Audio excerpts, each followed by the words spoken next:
can't wait for the game. I can't wait for the game. And it's almost, it was so good last time, it would be impossible for it to live up to the same level. But with these two, you wouldn't rule it out.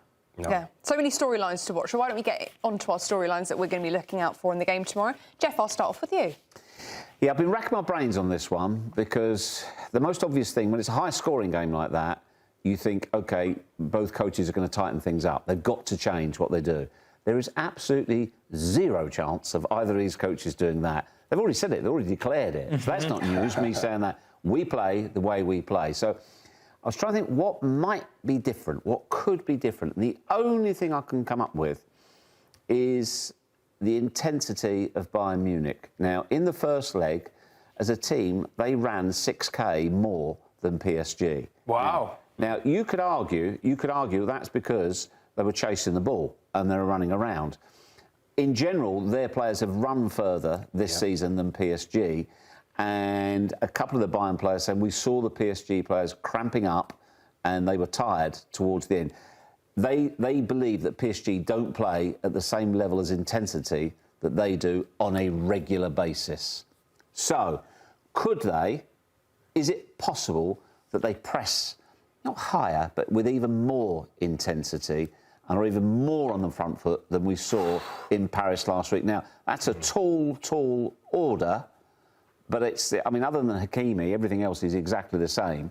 That's the only thing I can think of where their approach might be slightly different.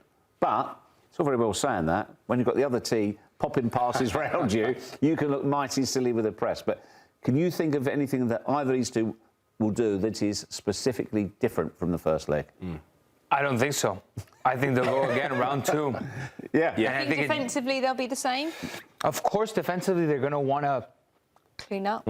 Take advantage, not take advantage, but be clean on those moments, right? Capitalize on, okay, on a 1v1, not get beat. I do think on a corner kick, for example, the João Neves goal. And then I think the Michael Olise goal from a PSG perspective, defensively, kind of just went through the middle. Sure, you want to shore up and perhaps maybe not allow as much, but the ethos of both these teams is I attack by defending. I defend by attacking. If I concede, well, I'm going to score 2 goals to be out on a lead. So it's less about the defense, but for sure you want to shore up on the defensive errors, and especially from just keep them at bay as much as you can. Yeah, I think that's a significant thing. And when you talk about the differences, Bayern adapted in that first leg where PSG were on the front foot and we're going to another gear that it seemed like Bayern could live up with. Bayern has the ability to go vertical in ways that PSG, because they don't have a Harry Kane, they do have everything else, but Bayern's ability to go over the top was what unlocked what's supposed to be and what's teed up to be a hell of a second leg. My big thing is, how do PSG cope? And the elephant in the room is, how do PSG cope without Achraf Hakimi?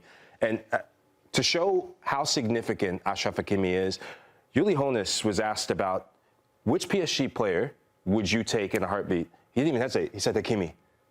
Without a doubt, Hakimi. He walks into any team. Because for the last 3 seasons, they've been playing midfielders at right back. And also, did he say that when he knew that Hakimi wasn't playing in the second leg? Absolutely. But now, who do you put in there? And we had talked about this in reaction to the match, but most likely it's going to be Warren Zaïre-Emery. It's a completely different setup with Zaïre-Emery in the team. You're not going to get the same quality in terms of bombing up and down, the same quality in terms of early service. Zaïre-Emery did score against Lorient, so his confidence is going to be teeming. He's not Mike. Hang on, it's not exactly Ben White, is he? No, come on. But he's decent. But defensively, 1v1, it's Luis Diaz. So how does he cope with Luis Diaz, who was playing on a heater?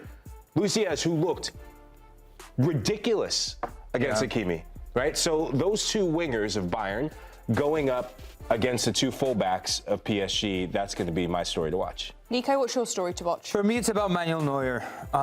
We went from him having a vintage Manuel Neuer performance in the first leg against Real Madrid to being questionable in the second leg and questionable in this first leg against PSG.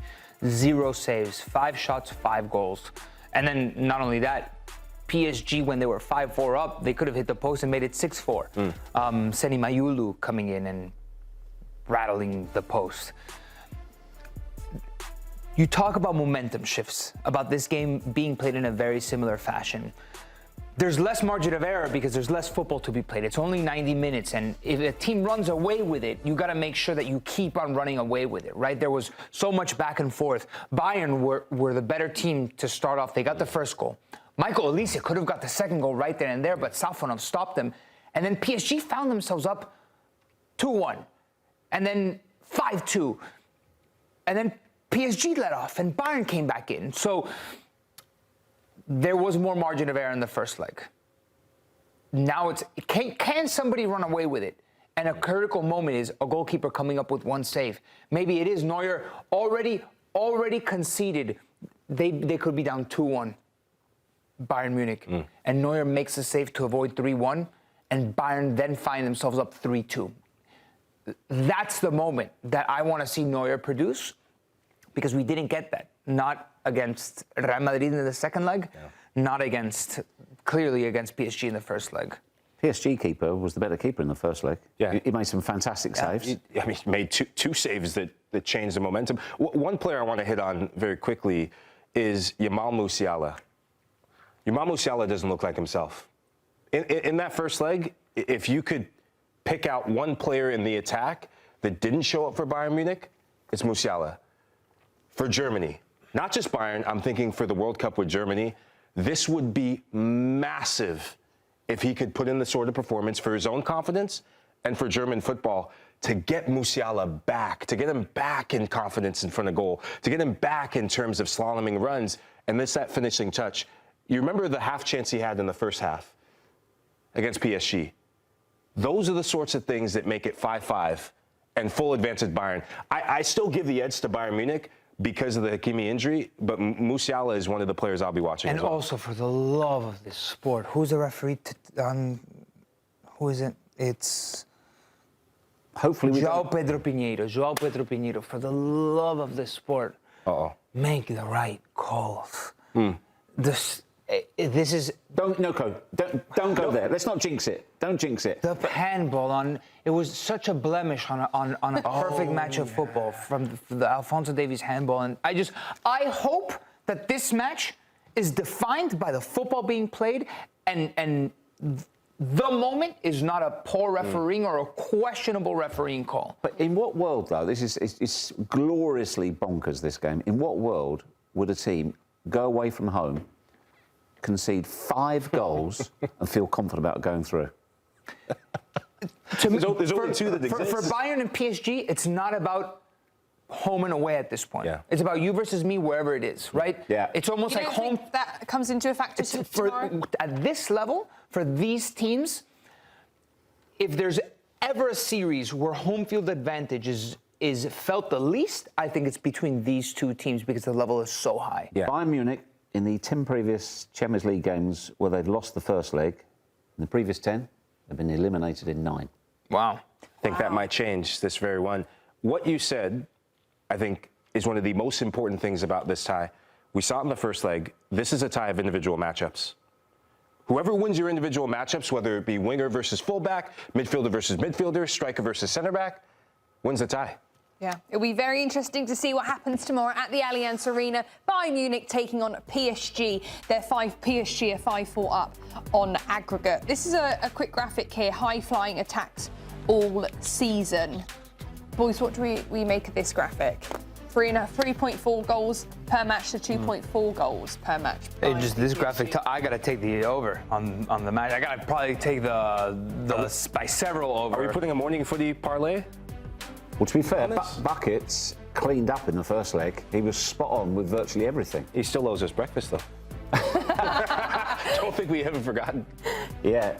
Buckets was top drawer on the first leg. So Buckets went over 8.5 in the first leg? You're kidding me. He cashed in. Wait till I show you how much he won. He went over 8.5 in the first leg? That's impressive. Wow. Yeah. Thanks for watching this video from Morning Footy. For all news and insights regarding leagues around the world like EFL, Serie A, and all UEFA competitions, both men's and women's, don't forget to sign up for Paramount+.